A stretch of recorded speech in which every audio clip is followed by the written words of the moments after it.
The Lord will supply all your needs. నీకు ఏ కొదువ లేకుండా నిన్ను పోషించే దేవుడు. Philippians 4:19. కాగా దేవుడు తన ఐశ్వర్యం చొప్పున క్రీస్తు యేసునందు మహిమలో మీ ప్రతి అవసరమును తీర్చును. ఈరోజు ఏ అవసరంతో వచ్చావో నాకు తెలీదు, కానీ నీ ప్రతి అవసరము తీర్చబడబోతుంది. హల్లెలూయా. ప్రతి అవసరము, ఇది నాకు కావాలయ్యా అన్నది కాదు, ఇది లేకపోతే గడవదయ్యా అన్నది తీరుస్తాడు. యెహోవా నీకు ప్రతి అవసరమును తీర్చబోతున్నాడు.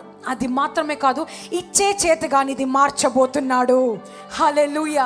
ఇవ్వబోతున్నావు, ఇతరి జీవితంలో నువ్వు ఇవ్వబోతున్నావు, ఆదరణ పరచబోతున్నావు, వారి హృదయంలో కావలసిన ప్రార్థన చేయబోతున్నావు. వారి ఇంట్లో అడుగు పెట్టగా వారి లోన్ శాంక్షన్ అవ్వబోతున్నాయి. వారి ఇంట్లో అడుగు పెట్టగా మృతదేహాలు లేవబోతున్నాయి. వారి జీవితంలో అడుగు పెట్టగా పునాదులు లేచిపోయి పునరుత్థాన పరచబడబోతున్నాయి. హల్లెలూయా. నీ అవసరమును తీర్చే దేవుడు కాదు మనకి ఈరోజు ఉంది, ఇతరుల అవసరతలు తీర్చే బిడ్డగా మార్చే దేవుడు నీకున్నాడు. హల్లెలూయా. సో కాపరి నీ జీవితంలో వచ్చినప్పుడు నీ ప్రతి అవసరతను తీరుస్తాడంట. అందుకే నాకు కావాలయ్యా, నువ్వు నాకు కావాలయ్యా అని చెప్పండి. నాకు కావాలయ్యా, నువ్వు ఉండాలి నా జీవితంలో. గొర్రెల్లాగా ఏ డేంజర్ వస్తుందో గ్రహించలేని బిడ్డలంగా కాదయ్యా. ఈరోజు లోకం గొర్రెలు అంటున్నారు. ఎవరు గొర్రెలు? మన కాపరు ఉన్నారు, మనం కాదు. వారు గొర్రెలు, లోకంలో ఉన్నవారు. వారు పడిపోతే కాపాడటానికి ఎవరు లేరు, మనకి కాపరి ఉన్నాడు. లేవనెత్తటానికి, నడిపించటానికి, జయశీలుగా యుద్ధ వీరులుగా నడిపించటానికి, గెలిపించటానికి కాపరి ఉన్నాడు. కాపరి ముందు చూపు చూస్తూ మనని నడిపిస్తున్నాడు. నేనున్నా నీకు ముందడిగే అని నీకు జ్ఞాపకం చేస్తున్నాడు. దేనికి చింతించక నేను నిన్ను నడిపిస్తున్నాను. ఎవరైనా నీ గురించి మాట్లాడుతున్నా ఏం పర్వాలేదు, వారితో విన గోతిలో వాళ్ళే పడతారు. ఆ గోతిలో నుంచి నీకు పునాదిని లేపి లేవనెత్తబోతున్నాడు. హల్లెలూయా. రెండవదిగా, the Lord my shepherd will quiet you down. మిమ్మల్ని సమాధాన పరుస్తాడు. కాపరిగా ఆయన నిన్ను సమాధాన పరుస్తాడు. యెషయా గ్రంథము 40:11.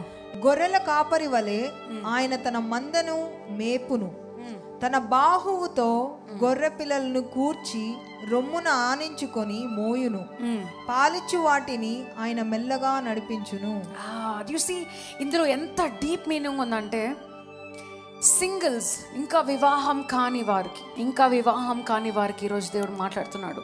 ఇంకా వివాహం కాలేదంటే ఆయన మిమ్మల్ని ఆయన రొమ్మును అత్తుకొని నడిపించాలని ఇష్టపడుతున్నాడంట. అందుకే సింగిల్గా ఉన్నప్పుడు, వివాహం కానంత వరకు యెహోవాయే నీకు అన్నీ అవ్వాలి. దేవుణ్ణి ఎంత లోతుగా ప్రేమించగలిగితే అంత లోతుగా నువ్వు వివాహం కాకముందుకి ఆయన ప్రేమించు. సంఘానికి వెళ్ళు, ప్రార్థించు, సంఘాన్ని సేవించు, కాన్ఫరెన్సెస్కి అటెండ్ అవ్వు. సంఘము ఏ మీటింగ్ పెడితే ఆ మీటింగ్కి అటెండ్ అవ్వు. అది ఏ మీటింగ్ అయినా సరే, ఫ్యామిలీ మీటింగ్ అయినా నువ్వు అటెండ్ అవ్వు. వర్షిప్ కాన్ఫరెన్స్ అయినా, సింగిల్ కాన్ఫరెన్స్ అయినా, ఫైనాన్షియల్ కాన్ఫరెన్స్ అయినా, ఏ కాన్ఫరెన్స్ అయినా సింగిల్గా ఉన్నావా, నువ్వు సంఘంలో ఏది పెడుతుంది అటెండ్ అవ్వు. Go grab your miracle, go follow on Jesus. Say lord I'm your favourite అయ్యా, నాకు తెలుసు ఐఎమ్ యువర్ ఫేవరెట్, నువ్వు నా కోసం స్పెషల్ మిరకల్స్ చేస్తావయ్యా.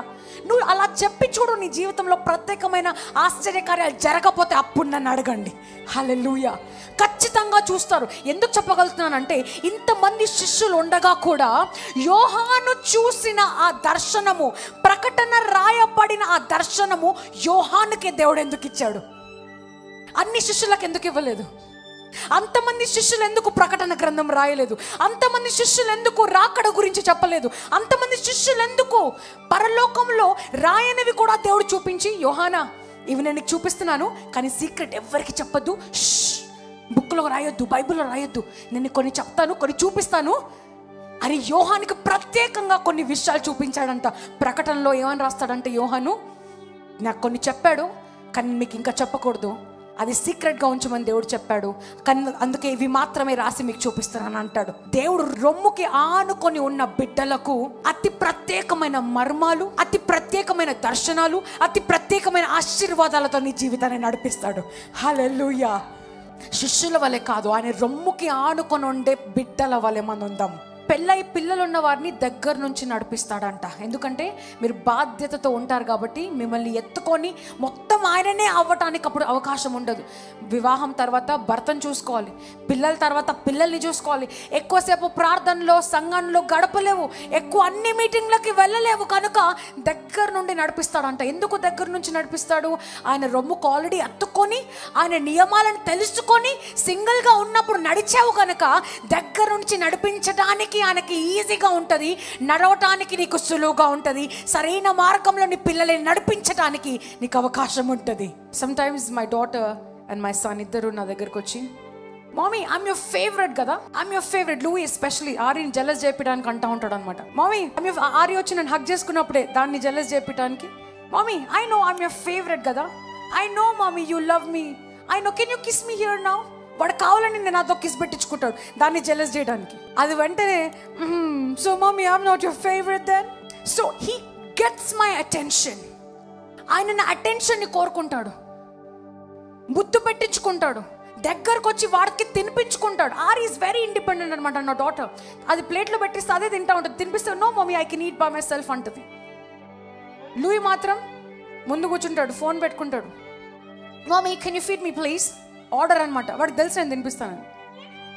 ఆర్య అడిగితే దాన్ని కూడా తినిపించేదాన్నేమో, కానీ ఎవరు అడిగితే తినిపిస్తున్నాను. ఈరోజు మీరు లూయిగా ఉండును గాక. ఆమేన్. వాక్యం ముందుకు వెళ్ళిపోయి, అయ్యా నాకు చెప్తావయ్యా, నాకు తెలిసి ఈ మర్మం నాకు చెప్తావయ్యా, తెలుసయ్యా నువ్వు నాకు చెప్తావని. అర్థం కాకపోయినా కూడా కూర్చొని నాకు చెప్తావయ్యా, నాకు తెలుసు. ఖచ్చితంగా చెప్తాడు. హల్లెలూయా. ఖచ్చితంగా నీతో మాట్లాడతాడు, ఖచ్చితంగా అద్భుత కార్యాలు నీ చేతుల ద్వారా చేస్తాడు. నువ్వు అది చెప్పు, యోహాన్కి చెప్తావయ్యా నాకు చెప్పవా, అడుగు, నీకు చెప్తాడు. నువ్వు చేస్తావు ఆశ్చర్య కార్యాలు, నీకు చెప్తాడు సీక్రెట్లు అని వాగ్దానం ఇచ్చాడు కదా. యెర్మీయా 33:3 ఏమన్నాడు, నువ్వు నాకు మొరపెట్టుము నేను నీకు ఉత్తరం ఇచ్చేదను, నీకు తెలియని గూఢమైన సంగతులను నేను నీకు తెలియజేతును. ఇంగ్లీష్లో ఏమని ఉంటుందంటే అన్సర్చబుల్ థింగ్స్, ఎక్కడ వెతికినా దొరకని సంగతులు నీకు చెప్తాడంట. హల్లెలూయా. ఆయనకి రొమ్ముకి అత్తుకునే బిడ్డలముగా ఈరోజు మనం ఉండాలి.